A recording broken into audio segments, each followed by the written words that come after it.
Habakkuk, chapter 1. The burden which Habakkuk the prophet did see. O Lord, how long shall I cry, and thou wilt not hear? Even cry out unto thee of violence, and thou wilt not save. Why dost thou show me iniquity, and cause me to behold grievance? For spoiling and violence are before me, and there are that raise up strife and contention. Therefore the law is slacked, and judgment doth never go forth. For the wicked doth compass about the righteous. Therefore wrong judgment proceedeth. Behold ye among the heathen, and regard, and wonder marvelously. For I will work a work in your days, which ye will not believe, though it be told you. For lo, I raise up the Chaldeans, that bitter and hasty nation, which shall march through the breadth of the land to possess the dwelling places that are not theirs. They are terrible and dreadful. Their judgment and their dignity shall proceed of themselves.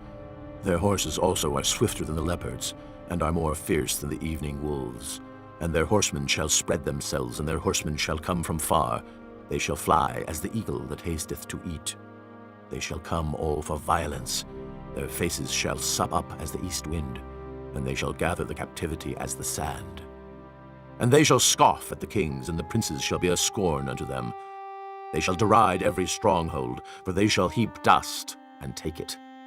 Then shall his mind change, and he shall pass over and offend, imputing this his power unto his God. Art thou not from everlasting, O Lord my God, mine Holy One? We shall not die. O Lord, thou hast ordained them for judgment, and, O mighty God, thou hast established them for correction. Thou art of purer eyes than to behold evil, and canst not look on iniquity. Wherefore lookest thou upon them that deal treacherously, and holdest thy tongue, when the wicked devoureth the man that is more righteous than he? And makest men as the fishes of the sea, as the creeping things that have no ruler over them. They take up all of them with the angle. They catch them in their net, and gather them in their drag. Therefore they rejoice and are glad. Therefore they sacrifice unto their net, and burn incense unto their drag, because by them their portion is fat, and their meat plenteous. Shall they therefore empty their net, and not spare continually to slay the nations? Chapter 2. I will stand upon my watch, and set me upon the tower, and will watch to see what he will say unto me, and what I shall answer when I am reproved. And the Lord answered me, and said, Write the vision, and make it plain upon tables, that he may run that readeth it. For the vision is yet for an appointed time, but at the end it shall speak, and not lie. Though it tarry, wait for it, because it will surely come, it will not tarry. Behold, his soul which is lifted up is not upright in him, but the just shall live by his faith. Yea, also because he transgresseth by wine, he is a proud man, neither keepeth at home, who enlargeth his desire as hell, and is as death, and cannot be satisfied, but gathereth unto him all nations, and heapeth unto him all people. Shall not all these take up a parable against him, and a taunting proverb against him, and say, Woe to him that increaseth that which is not his! How long? And to him that ladeth himself with thick clay. Shall they not rise up suddenly that shall bite thee, and awake that shall vex thee, and thou shalt be for booties unto them? Because thou hast spoiled many nations, all the remnant of the people shall spoil thee, because of men's blood, and for the violence of the land, of the city, and of all that dwell therein. Woe to him that coveteth an evil covetousness to his house, that he may set his nest on high, that he may be delivered from the power of evil. Thou hast consulted shame to thy house by cutting off many people, and hast sinned against thy soul. For the stone shall cry out of the wall, and the beam out of the timber shall answer it. Woe to him that buildeth a town with blood, and establisheth a city by iniquity. Behold, is it not of the Lord of hosts? The people shall labor in the very fire, and the people shall weary themselves for very vanity. For the earth shall be filled with the knowledge of the glory of the Lord, as the waters cover the sea. Woe unto him that giveth his neighbor drink, that puttest thy bottle to him, and makest him drunken also, that thou mayest look on their nakedness.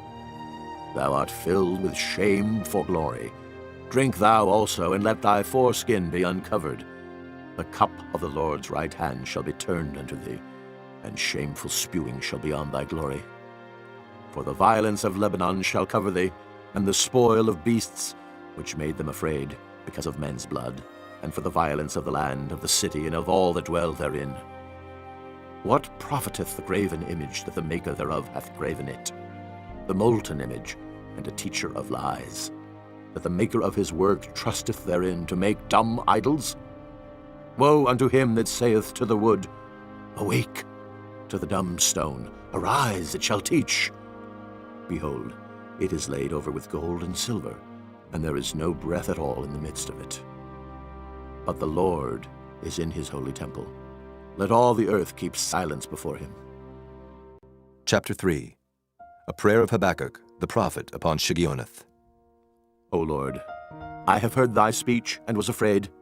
O Lord, revive thy work in the midst of the years. In the midst of the years make known. In wrath remember mercy.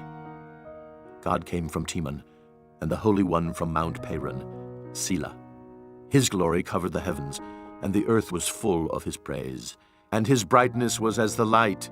He had horns coming out of his hand, and there was the hiding of his power. Before him went the pestilence, and burning coals went forth at his feet. He stood and measured the earth. He beheld and drove asunder the nations, and the everlasting mountains were scattered. The perpetual hills did bow. His ways are everlasting.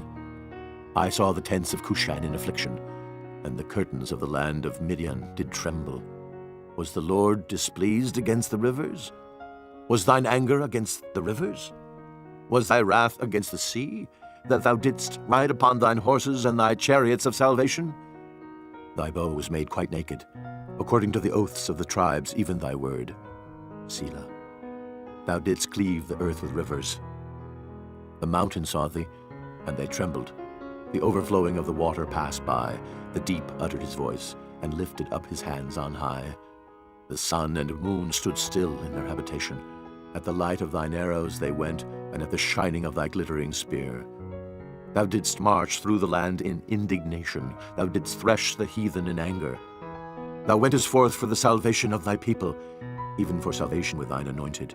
Thou woundedst the head out of the house of the wicked by discovering the foundation unto the neck. Selah. Thou didst strike through with his staves the head of his villages. They came out as a whirlwind to scatter me. Their rejoicing was as to devour the poor secretly. Thou didst walk through the sea with thine horses, through the heap of great waters. And I heard my belly trembled. My lips quivered at the voice. Rottenness entered into my bones, and I trembled in myself that I might rest in the day of trouble. When he cometh up unto the people, he will invade them with his troops. Although the fig tree shall not blossom, neither shall fruit be in the vines, the labor of the olive shall fail, and the field shall yield no meat. The flock shall be cut off from the fold, and there shall be no herd in the stalls. Yet I will rejoice in the Lord. I will joy in the God of my salvation. The Lord God is my strength, and he will make my feet like hinds' feet, and he will make me to walk upon mine high places, to the chief singer on my stringed instruments.